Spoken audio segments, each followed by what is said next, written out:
Halina't libutin natin ang buong Pilipinas at gayon din ng buong mundo.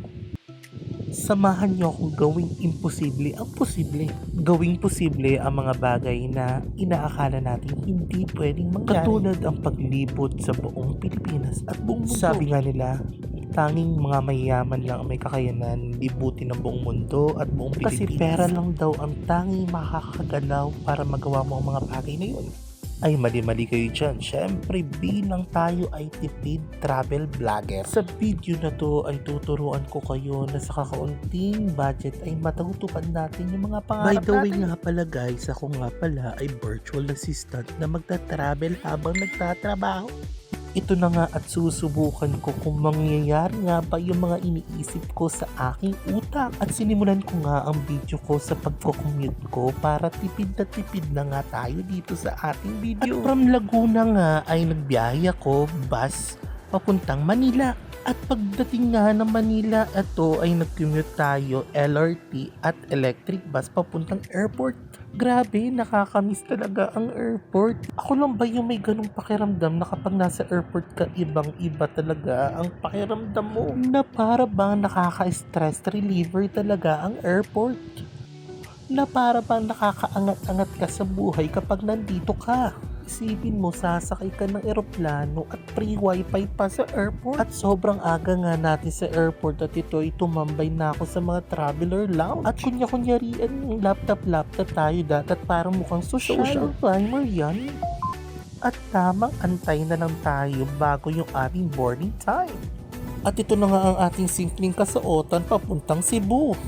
Ako yung tipong babiyahin na napakasimple lang guys, tsinelas, short, jacket, ganon. Halo-halo na nga yung aking nararamdaman. Excited na sobrang antok at natatakot sa gastos. Iniisip ko nga kung mahal nga ba sa Cebu. Basta ang mahalaga ay makapag-collect ako ng rep magnet. Super inip na nga ako diyan. Tagal naman nila magpapila. Pero to be honest guys, naghahalo talaga yung kaba ko at takot. Hindi ko kasi alam kung ano yung dadatnan ko doon at wala naman ako masyadong kilala. Share ko lang pala guys, way back 2023 may ticket na ako papuntang Cebu at Bohol kaso hindi natuloy. Isang way ko sana yun para gawin yung aking self-study o pagre-review para sa upcoming civil service exam. Kaso low budget nga ni, kaya nangyari, hindi ko tinuloy. Sayang nga lang no kasi hindi refundable ang ticket pero sabi ko nga may next time naman. And I think ito na yung perfect time ko papuntang Cebu at Bohol. Ito na nga at excited na tayo pumasok at papunta na tayo sa loob ng eroplano. Nga lang nga ni, hindi natin makikita ang ganda ng labas kasi ang flight natin ay gabi, alas 9.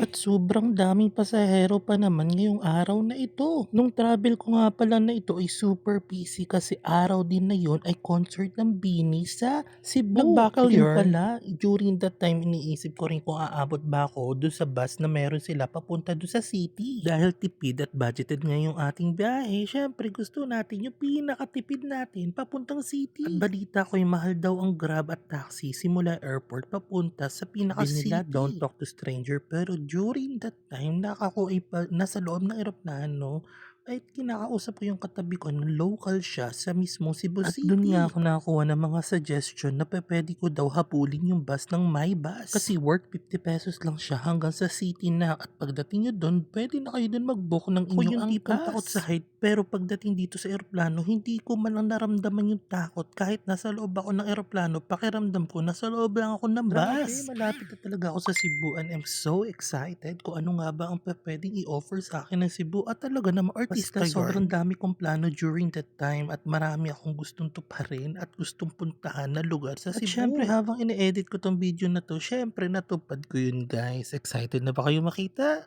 Panoorin niyo tong video ko simula ngayon hanggang matapos ito at makikita niyo lahat ng pinuntahan ko. Thank you Lord for the safe landing and welcome to Cebu City! Ang taas no? So walking na nga kami papunta sa pinaka-exit at dahil wala akong check-in luggage, dire-diretso tayo. At ang nasa utak ko nga during that time, it's kailangan kong magmadali para makaabot ako sa last trip ng My Bus. Pag hindi tayo umabot, yari na. Napakamahal ng taxi. Dahil nagmamadali nga tayo during that time, sabi ko next time babalik ako dito para lang libutin ang buong airport ng Cebu. Sabi kasi nila, one of the best airport here in the Philippines. Alam niyo niyo ba na ito yung first time ko nagta-travel ako na wala akong dalang maleta? Ang dala ko lang is isang malaking shoulder bag. Which is less hassle kasi bit-bit-bit-bit ko lang siya at wala na akong masyadong hinihila. Medyo heavy nga lang siya at masakit sa balikat. At tamang sunod nga lang tayo sa mga taong papalabas kasi hindi ko alam kung saan ang pinaka-exit at saan ang papunta sa pinakasakayan ng terminal ng Alam niyo, tip ko lang guys, kapag kayo ay babiyahe, much better na mag-watch din kayo ng mga videos sa TikTok kasi yun yung ginawa ko para hindi na ako masyado magtatanong. Tinandaan ko na lang kung ano yung mga dapat Fast daanan. Forward, nandito na nga tayo sa aking tutuluyan. Another tip nga guys sa mga nagtitipid at solo traveler lang dyan, ito ang i-book nyo, which is a capsule. Yung ganitong klaseng hostel is super tipid niya guys. Naglalaro lang siya ng mga around 400 to 500 in one day. So kung meron kang 3 days or 4 days or 5 days, imagine, computing nyo, super mura siya. Fast forward nga, kinaumagahan ito na, nag-book na tayo ng angkas at meron tayong joiner trip. Another tip na naman guys sa mga nagbabudget dyan, itong tour natin is marami tayong lilibutin at sa halagang 999 marami na tayong mapupuntahan. At yung itinerary nga pala namin is from 8 a.m. at matatapos siya ng bago mag 8 p.m. ng gabi.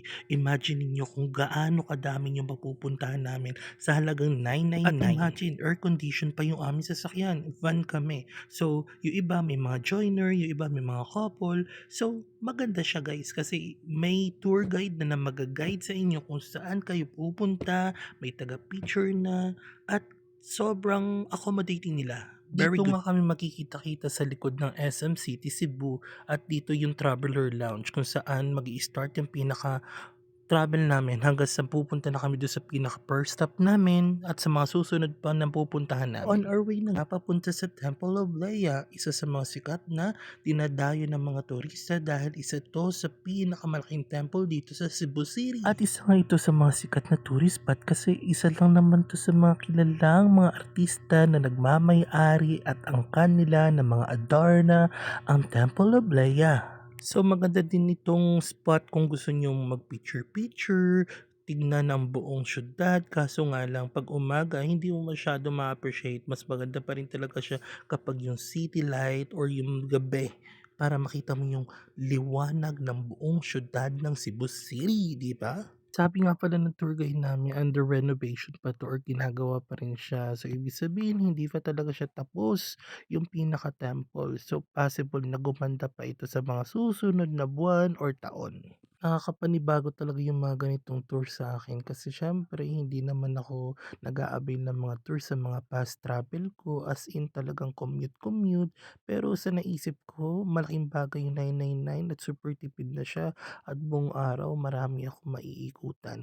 Kaysa mag-book ako ng angkas, pumunta doon sa iba't ibang area na gusto kong puntahan, baka mapamahal at dito pa na ako. Kami sa next stop namin, ang tinatawag nilang Cebu Little Amsterdam. Dito naman napakaganda din kasi alagang-alaga din yung lugar at marami din dumadayo dito ng mga turista kasi napakadaming mga halaman, mga bulaklak at kung gusto mong magpa-picture doon sa mataas na bahagi na may open hands. So, maganda din dun I think guys. Tumagal kami dito ng mga around 30 minutes or more. Area nga dito na napakahaba din ng pila which is yun yung open hands na may mataas na part na kung saan may magandang view. So, I think kung pupunta ka dito maganda kung meron kang drone or may drone shot para mas makuha mo yung ganda ng view dun sa may mataas na part ng lugar. Good thing about this kind of tour is meron kang taga-picture, yung tour guide mo, talagang tutulungan ka niya na ganitong ano, shots at bibigyan ka ng magandang shots at yun lang yung masasabi ko. Para silang trained na Yung time na 'to photographer. Medyo sobrang init lang talaga pero konting tiis-tiis para makakuha ka ng magandang picture, makita mo yung magandang lugar, talagang tiis-tiis Napansin ko lang. Lang sa mga ganitong tipong tour, yung mga local tour, yung mga ganitong spot is hindi lang siya gano'n kadami ang mga foreigner at napansin ko ang mga foreigner mas gusto nila yung mga beaches, yun yung mga gano'n. Pero yung mga katulad nito parang more on Filipino yung mga type ng ganitong klaseng pasyalan, yung mga bulaklak na yan. Kasi for sure marami yan sa ibang bansa, so hindi na nila talaga siya yung tipong pupuntahan lalo Little Amsterdam. Kung ikaw ay foreigner, for sure mabilis mo lang 'to Another tip mapuntahan. guys, kung ako sa inyo magbaon na kayo ng tubig kasi may mga klaseng ganitong tour na napakamahal ng bilihan ng tubig, pagkain at kung ano-ano. Pero kung may baon ka, for sure tipid na tipid ka, hindi ka na kailangan gumasta sa And malaki. another tip, magdala din kayo ng sarili niyong mini fan. Like what I said nga earlier, napakainit nga sa lugar na ito kaya magdala kayo para at least hindi kayo ma-stress. And next step naman natin itong Chinese temple. Dito naman okay lang siya, maganda naman siya, bawal lang magingay. And nothing to share something special. Dahil nga sa sobrang tahimik ng lugar nito, ang ginawa ko lang dito sa area nito, nagsindi ako ng insenso. Parang ito ata yung spot na konti lang yung picture ko at video. And then konting sightseeing. Pagkatapos nun, bumalik na agad ako dun sa aming van. And fast forward, dito naman kami sa parang monumento nila. At dito naman tayo sa konting history. And good thing about this one, medyo nagkaroon kami na idea kung ano yung nangyari nung unang panahon.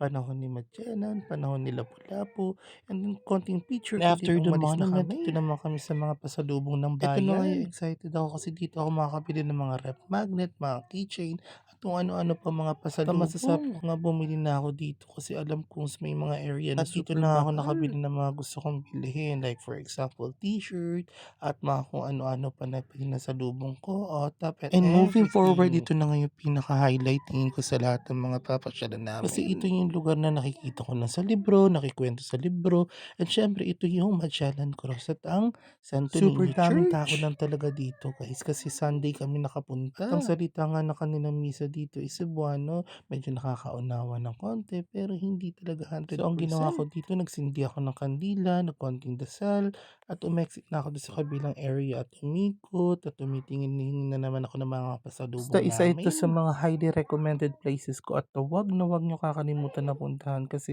sobrang ganda ng lugar na 'to kaya siguro sobrang daming Mo ba na habang turista. ine-edit ko 'tong video na 'to, iniisip ko pa lang na 'pag nagkaroon ulit ng festival, bahala kong balikan 'tong lugar na Basta 'to. there's something special about this place na talaga namang nare-recognize ko yung ganda, hindi dahil sa napaka-historical at napaka-old ng town na 'to, pero alam ko may something special sa Cebu na gusto kong babalik-balikan. Kaya grabe naman talaga, kailangan natin magsipag para makabalik tayo dito in the And future. after nga namin sa Magellan Cross at saka sa church, ito na kami sa isa sa mga pinaka-highlight ng Di lugar ko lang dito sa talaga Cebu ma-remember kung ano yung City. tawag sa lugar na 'to, pero sabi nung aming tour guide, dito na daw yung nakatalo sa San At dito Juanico na rin kami Beach. dadaan papunta dun sa kabila kung saan pupunta kami sa 1,000 Roses ba yun or 10,000 Roses? Di ko na matandaan talaga. This place reminds me na nagdudugsong dun sa Denmark papuntang Sweden kasi nung time na 2020 24, 23 or something like that na parang nagbiyahe kami papuntang Sweden at doon kami bumaba sa Denmark at from Denmark tumawid kami papuntang Sweden via car at may mahabang bridge doon na nagdudugsong. So biglang ito yung pumasok agad sa utak ko kasi yun yung may mahabang bridge din doon Dahil sa express expressways nga ni sobrang bilis namin nakarating dun sa kabilang area papunta doon sa 10,000 Fast Roses. forward nga, nandito na kami sa 10,000 Roses. At dito naman, nothing special. May something lang na ma-appreciate mo yung effort ng mga taong gumawa ng 10,000 Roses na 'to. Para siyang, tissue na nilagay dun sa isang stick na mahaba at gumawa ng mga 10, 20,000 ba, hindi ko lang ma-remember kung gaano kadami 'to. Siguro talagang maganda lang siya sa Or Instagram o gagalingan niyo lang talaga ang pagkuha ng magandang shots dito para magmukha talaga siya maganda sa kamera At kapag ninyo. lalakarin mo yung pinakadulo dito, may parang restaurant dito at tambayan. Hindi ko lang sure kung maganda ang sunset dito kasi hindi naman namin nakakita yung sunset dito sa area na 'to. Or baka yung lugar na 'to mas maganda 'to sa gabi, baka kasi umiilaw lahat ng mga roses na Pero 'to. sa aking masasabi ko hindi naman talaga siya gano'n ka-espesyal talagang yung effort lang talaga ng mga taong gumawa ng roses Kaya na ang 'to. una kong naisip nung papunta kami dito kasi baka totoong mga roses, hindi pala mga totoong Super bilis nga ng roses. video. So, itong nakikita niyo ngayon hindi na 'to kasama sa mga itinerary Yung namin. nakasama ko nga sa tour, ito ay naisip namin na puntahan at isa 'to sa mga pinadayo at pinupuntahan ng mga turista. Ang masasabi ko lang hindi lang talaga siya super worth it. Kailangan mo magdala ng mahabang pasensya kasi dito pa lang it takes 1 to 2 hours yung, pila bago ka makasakay sa slides na 'to. After ng ilang oras na pila, ito tatagal lang 'to ng mga ilang minuto, 2 to 3 minutes ata nando'n ka na sa baba, tapos na, yun na yun. Wala lang. Iisipin mo lang talaga na yung binayaran mo dito is yung experience, yung ma-experience mo yung ganitong klaseng slide na napapanood mo lang sa TikTok, okey naman siya. Medyo nakakatakot kung may takot ka sa heights, pero dahil saglit lang siya, saglit mo lang din naman mararamdaman yung takot. By the way, kanina pa ako nagsasalita, alam niyo ba yung nakasama ko dito, hindi ko matandaan yung pangalan kasi nakasama ko lang siya sa tour and then continue na kami pumunta dito sa seaside, dito sa Seaside SM Seaside and then nag-ride lang kami and then after nun hiwalay na, ganun lang. Ganun na siguro kapag pupunta kayo dito mas mas maigi kung pupunta kayo ng mga weekdays, 'wag lang weekend para mas mapuntahan niyo o mas marami kayong masakyan. And I think yung price nito is hindi talaga siya katulad ng Enchanted Kingdom na napakaraming mga rides for Hindi ko talaga siya adults. masasabi na para siyang amusement park, para siyang park lang talaga na ano pa siya na nilagyan ng konting rides. Unlike kasi 'di ba sa mga Star City or Enchanted Kingdom na napakadaming mga ride lalo na puro sa mga At ito adults. na nga yung pangalawa at last na sinakyan namin.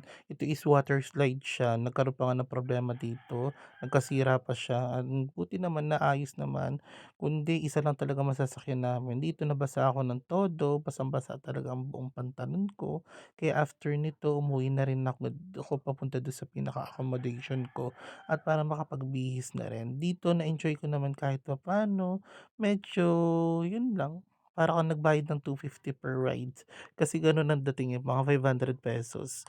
So, after no'n wala na, para pang-bata na talaga yung area na 'to, hindi mo talaga siya ma-appreciate ng And the todong-todo. next day naman, ito na naglakad-lakad na lang ako, ikot-ikot sa area at bumalik ako siyempre sa Magellan Cross. At alam mo ba ang kinagulat ko sa lugar na ito ay napakalapit ko lang dun sa Kasi yung pinaka-accommodation plano ko nung ko. araw na 'to is maglakad-lakad at nagulat ako, hala, parang nandito na ako sa pinuntahan ko At kahapon. nagulat nga ako na Magellan Cross na pala yun. Sabi ko sakto at wala akong picture pala sa area na 'to. Aside doon nakabili din ako ng mga keychain ng mga pasalubong and then dito nakuhanan ko na ng video ang Magellan Cross kasi hindi ko siya nakuhanan So, yesterday. hayaan niyong ikutin ko kayo dito sa lugar na 'to kung saan nakikita lang natin 'to sa libro, nababasa, kung anong history at ito na nga at napuntahan ko na at siya. medyo tumagal nga ako dito kasi wala lang, ikot-ikot, picture-picture, video-video at ito kasi hindi ko nagawa kahapon.